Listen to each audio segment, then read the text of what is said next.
last year was so amazing in April that many of us saw that I am afraid that we're sleeping a little bit on the solar eclipse that will occur this weekend, which is actually a really unique and interesting solar eclipse. It isn't visible in as wide of an area as the one last April, and it is a partial solar eclipse, not a total. So it's not quite as dramatic, but there are a couple really unique things about this solar eclipse. For example, it's occurring at sunrise. So that will provide some really unique effects. So I just wanted to really quickly come on and talk about where you can see this eclipse and how it will look where you are. The easiest way to do this is to go to timeanddate.com. I'm just going to briefly walk you through what I do to track these things, and I hope that it helps you. First, I wish this was a little bit easier to see. I go to, I wonder if I turn it this way. Yeah, that's better. Go to timeanddate.com. Timeanddate.com is a wonderful resource for all of these kinds of things. And then you want to go to the drop-down menu for sun, moon, and space. There's actually a ton of information under here. For the purpose of this, you can go to eclipses, but the moon calculator is really interesting too, and the moon phases. There's a lot of interesting information here if you're interested in astrology or astronomy or any of these topics connected with these eclipses. Time and date is excellent. So then you select eclipses, and then it opens up this amazing menu that shows all of the upcoming eclipses, and you can see there's a little map to the side. So I just selected the partial solar eclipse that occurs on Saturday, and it opened up more information about this eclipse. Look, it has so much. It has a little countdown clock, which is helpful, other upcoming eclipses. They also show you this amazing animation for how the eclipse will look in that particular, how this eclipse will look in general. And then let me show you this. You can play this and it shows the whole thing. And see, it's not a total eclipse, but this is the maximum that this eclipse will get to in the areas where it's most visible. So it's a pretty good one. It's not like it's a little sliver of the sun that we're losing or something. It's a pretty good eclipse. Okay. Then you can open up from there. When you click on that map, you can get so much information, and it shows, see the little map of the United States here, and we have Europe and Africa over here. So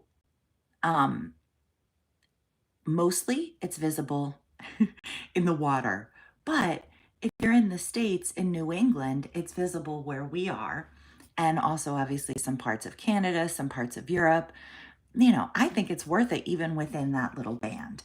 Maybe we're only seeing 50% of the eclipse, but it still should be some pretty neat effects. And when you pick an area, you can click on this map and put a pin down.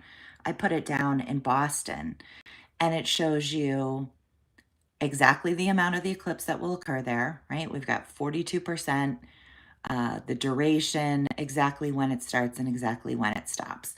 And you'll notice here that the partial begins when the sun is below the horizon, right? And the maximum is at 6:38 a.m. That's if you're in Boston. And that's why they're saying that in Maine and sort of points north of Boston in this sort of orange area, the sun is going to rise. They say it'll look like a double sunrise because the sun is going to rise eclipsed. So that middle part is going to be cut out, and we'll have two little like horns of sun popping up. So I just think that's so cool. So if you happen to be in those areas, you should definitely check it out. And even if you're anywhere in here, just try dropping a pin and seeing what it looks like in your area. Like I said, this is just a great resource to play around with in general to investigate these things. You can also open up very specific information for your city and what the eclipse will look like there. Right here, I was able to play an animation of exactly what the eclipse will look like in Boston. So that was really helpful. I think that might be my last slide. I may have just made it bigger. So yeah, this is a very interesting solar eclipse. I will be back on to talk more about the astrology of it for anyone who's interested. But I will just preview very quickly by saying that this is the final eclipse in the Aries Libra cycle, which began 2 years ago. So it's an interesting time to think back on the last 2 years of your life and what has changed, what big story took place. And if you know your chart and you know where Aries and Libra fall in your chart, it might be interesting to check that out. Can also relate for all of us to themes around finding your own unique individual voice and honoring that more and more and sort of leaning away from people pleasing tendencies.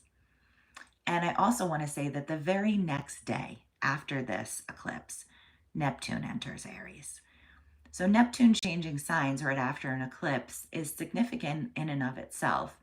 The fact that it's moving into the sign where the eclipse occurred is even more rare. It doesn't have to be that way. It doesn't have anything to, they don't have anything to do with each other. But the very next day, Neptune moves into Aries. And this is the beginning of a whole new cycle for Neptune, beginning again in Aries.